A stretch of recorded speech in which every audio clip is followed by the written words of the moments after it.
I want to make it very clear that I'm not postulating a sort of God of the gaps this evening to plug up holes in scientific knowledge. Rather, my claim is that science can provide evidence for a premise in an argument leading to the conclusion that God exists. Philosophers and their obfuscating cousins, the theologians, has puzzled for centuries over the purpose of the universe. Why did God make it? Boredom with absolutely nothing? Anxious for admirers? Keen that we should have the pleasures and the pains of existence? The trouble is, there is absolutely no evidence that the universe has any purpose whatsoever. Now, as you've just heard, some assert that a universe can spring from a quantum fluctuation. That may be true of a daughter universe, for an already existing mother universe has physical laws and a richly propertied vacuum. But when there is absolutely nothing, there are no physical laws, no quantum fluctuation. It's an empty term for the emergence of an original universe. And to make things harder for myself, but with an eye on trying to answer and not evade a deeply important question, I shall set aside the simpler problem of a daughter universe and consider the formation of an original universe. Did that original universe, although perhaps contingent, have to be caused? You have to realize that physical laws, which are summaries of observed behavior, come into existence as a universe comes into existence. That includes issues of causality. It is naive in the extreme to extrapolate our own experience of causality, which is essentially the working out of the consequences of physical laws, to an era before those laws existed. It is entirely possible that the unique event that marked the inception of the physical laws was itself an uncaused event. And what science has to do, in due course, is to discover how absolutely nothing can tumble into being and become apparently something. Is there any reason to believe that it might succeed? There's no doubt that it's actually edging towards that goal by burrowing back in time to discover that there was what there was immediately after the creation event. Look how far it has come in the past 100 years. We're starting to be confident about what first appeared, and we're certainly becoming aware of what needs to be known, such as refinements and perhaps replacements of general relativity and quantum theory. Once we know the nature of the newly formed universe, we can begin to speculate, as some actually already have, about the nature of the events that has given us the impression that there is something here in place of absolutely nothing. To say that we now have any knowledge at all about how it could happen would be a lie. But to say at this stage, and after so much progress, that God did it, would be a premature admission of defeat. There is currently no need for a creator God. Secondly, fitness. One role of God, it is argued, is to choose the values of the fundamental constants so that images of him can emerge. I will discount the evidence that God has an apparently greater interest in ensuring the presence of gas and rocks rather than organisms, and concede the fact that this universe has properties that allow for the emergence of life. There are two principal arguments that throw into doubt that a thoughtful God was involved in the design of the universe. First, it could be the case that only a certain mix of fundamental constants could come into existence for a viable universe, and the fact that they allow life is just a happy accident. Second, it could be the case, and theoretical models give some credence to it, that ours is not the only universe. And if there is more than one universe, then there is no obvious reason why there is not an infinite number of universes. Why stop at 2? Why stop at 42? It could be that all those universes have the same mix of fundamental constants, each one allowing life. Or it could be that the fundamental constants take random values, and it is inevitable that one, or even an infinity of them, permit the emergence of life. No design appears to be necessary, and an argument that posits an essential designer God is lazy rather than convincing. There is currently no need for a designer God. What Atkins is saying lines up with modern cosmology. Quantum physics shows us that particles can emerge from what looks like nothing. The Casimir effect is one example, where measurable forces arise in a vacuum due to quantum fluctuations. Physicists like Stephen Hawking and Lawrence Krauss have argued that universes can originate from quantum states without needing a divine push. When Christians claim God fine-tuned the universe, it ignores two things. First, the universe is mostly hostile to life.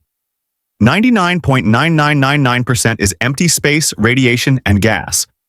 If it was designed for humans, it's a very inefficient design. Second, theories like eternal inflation and string theory predict multiverses, where different universes could have different constants. In that case, life existing here is just statistical inevitability, not evidence of design. Historically, invoking God to explain gaps in knowledge has failed. People once believed lightning, disease, and earthquakes were divine acts until science explained them. This is exactly what God of the gaps thinking looks like.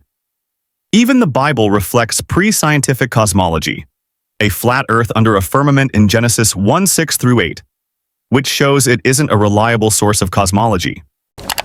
Thirdly, purpose.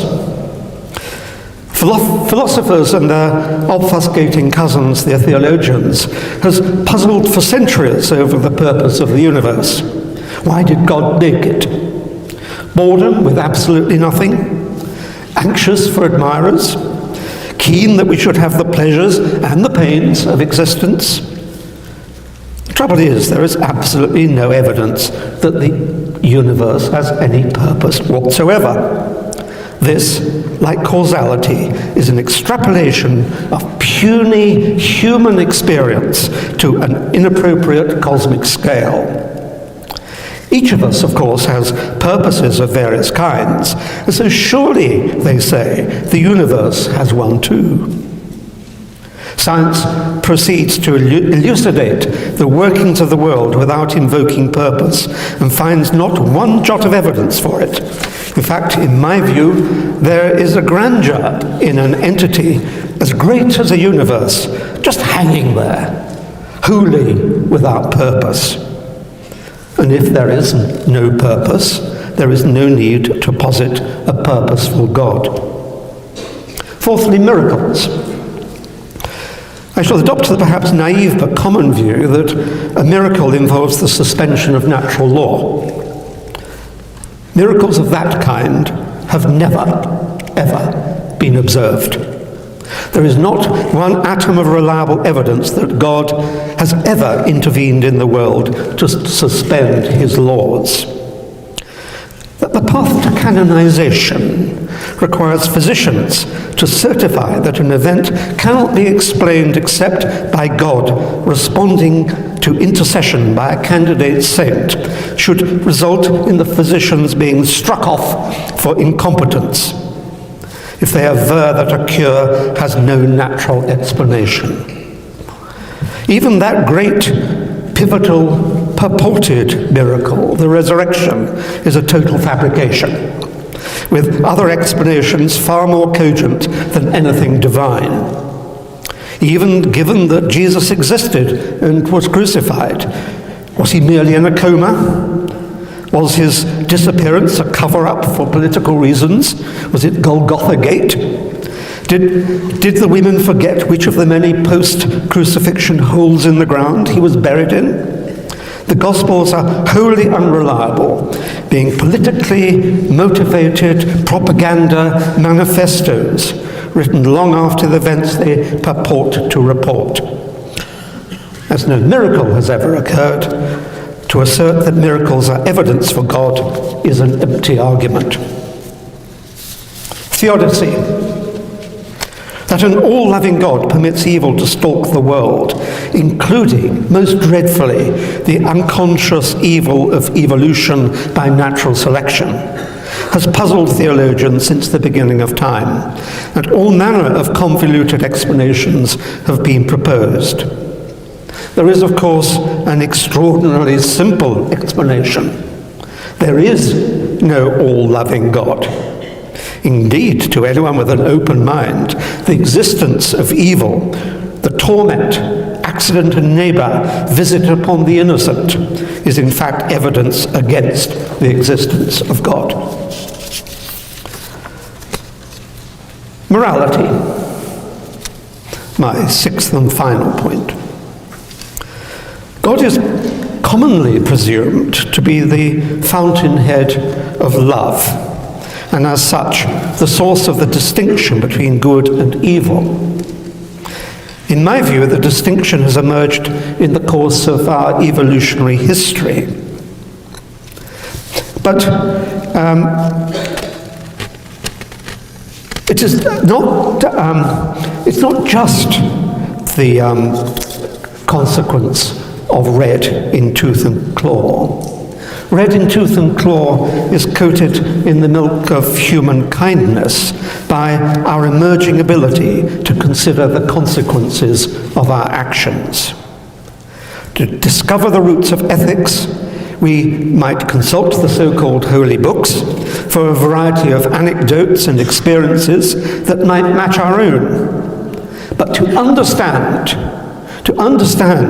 the source of the distinction, we need to examine our ethological history, perhaps history itself, and certainly anthropology and psychology. Just as good manners have emerged for the sake of decorum and the avoidance of offense, so good behavior has emerged for the sake of survival. It is childish to presume that there is an umpire God, and adult to consider how our actions stabilize society. I've considered some of the arguments that purport to establish the existence of God and have shown that they carry little force. In every case, there is a more cogent, or at least greater the likelihood of discovering a more cogent explanation. I can understand why the notion of God has arisen and persisted, for it provides a simple, purported explanation of great matters. It is a comfort blanket for the anxious and deprived, and it is a powerful weapon of control. You have a choice: to accept on faith alone that there is a God, and lie back, luxuriating in the foam of satisfaction. There is no longer any need to think. For why pursue the incomprehensible any further than comforting assertion? Or you can take delight in the power of the collective human intellect, an intellect that burrows into experiences, is currently in hot pursuit of comprehension on this side of the grave, and adds to life the delight of true understanding.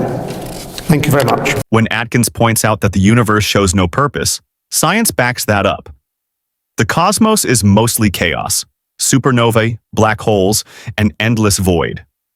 If there were a divine plan, it's strange that 99.9% of creation is hostile to life. Miracles don't solve this problem either. No verifiable miracle has ever been documented. The resurrection, often cited as proof, is recorded in texts written decades later, with contradictions between Gospels and no independent evidence. As David Hume argued, it's always more likely the testimony is flawed than that natural law was suspended. Then there's the problem of evil. Earthquakes, disease, and the brutality of evolution all suggest indifference, not divine love. Even Christian thinkers like Augustine struggled with this, but their answers never resolved why innocent suffering is allowed by an all-powerful God.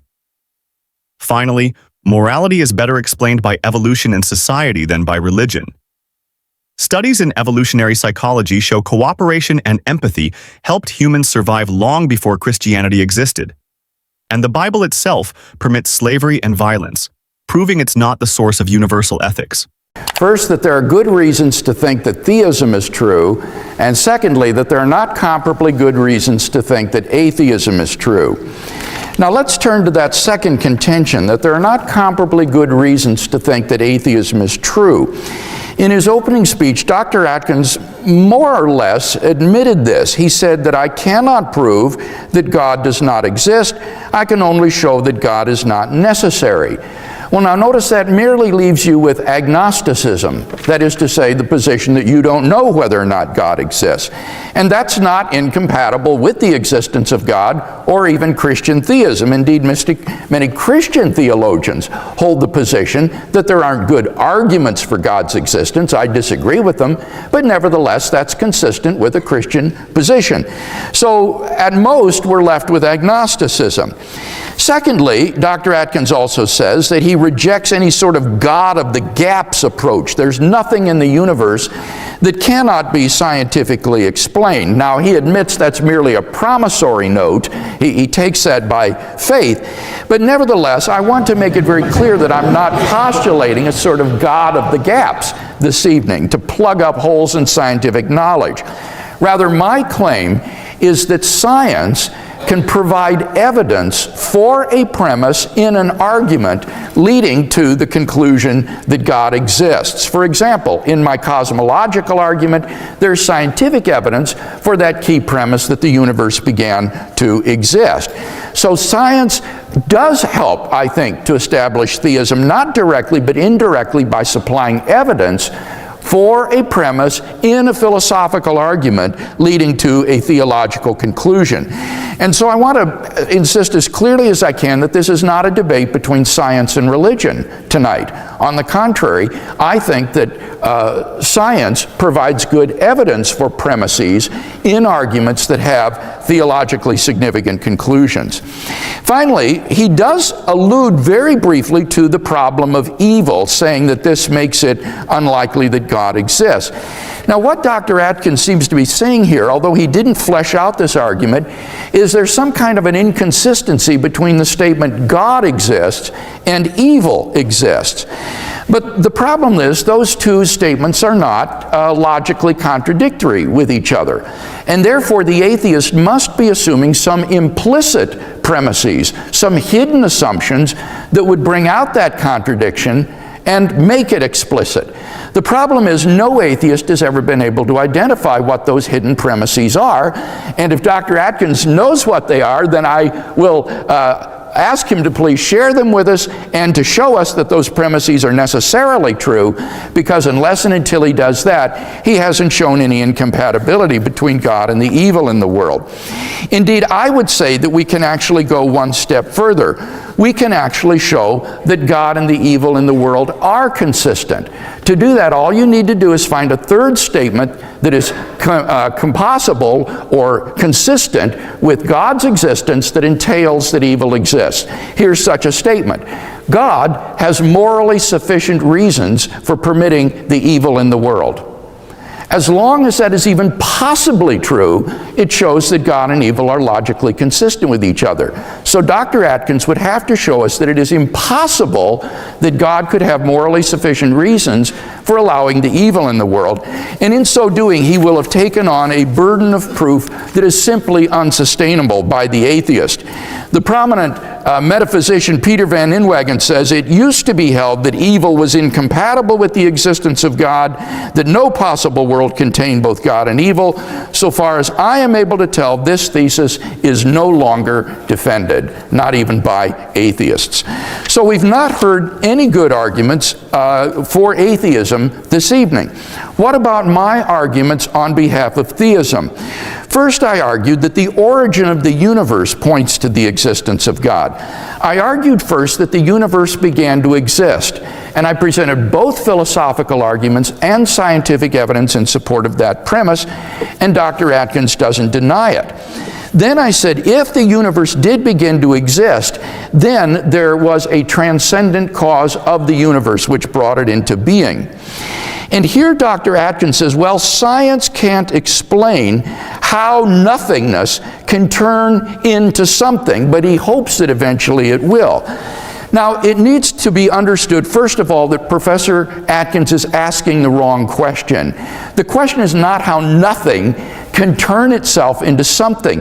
That is to treat nothingness as though it were something. But nothingness isn't anything. It has no properties, no powers, no potentialities. It can't turn itself into anything. The question, rather, is, why did the universe come into being? Why did the universe begin to exist? We're looking for a cause of the universe. And what Professor Atkins says in his book on being is that, in fact, the universe never really began to exist because nothing exists. He says the positive and negative energy in the universe balance each other out, and thus on balance there is zero energy, and therefore really nothing exists. Not you, not me, not Professor Atkins, not the universe. Nothing exists, and therefore there's nothing to explain. Now I want to say, first of all, this is a really bad argument. Just because there's positive and negative energy in the universe doesn't mean that therefore there's nothing. That would be like saying that if I've got 10 pounds in my wallet and I owe you 10 pounds, then in fact I've got nothing in my wallet, which is absurd. Just because on balance I have no financial statement of a positive nature doesn't mean I don't have any money or that money doesn't exist. And thus Christopher Isham, who is a quantum cosmologist at Imperial College, points out there still needs to be ontic seeding, as he puts it, to create the positive and negative energy in the first place. So this is a bad argument for nothing's existing. Secondly, I want to say, in any case, the conclusion is absurd. First of all, it's self-contradictory. If you say there is positive energy and there is negative energy, the is an existential is in those statements. You're saying there exists positive energy and there exists negative energy, and that contradicts the statement that nothing exists. So the position on its face is patently self-contradictory. Moreover, it is absurd to say that nothing exists. I at least exist. And I know that I exist. It's undeniable that you at least exist. Craig tries to dismiss atheism as just agnosticism, but that misses the point. Admitting we don't know everything isn't weakness, it's honesty. Science works by following evidence, not by filling gaps with God. When Craig argues that evil and God are logically consistent, he ignores the scale of suffering. From the Black Death killing half of Europe to millions of children dying of preventable diseases every year, the claim that a loving God permits this out of some hidden purpose is unfalsifiable and meaningless. It's not evidence, it's an excuse.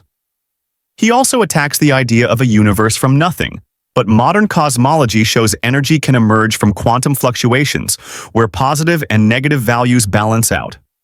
This isn't philosophy, it's physics.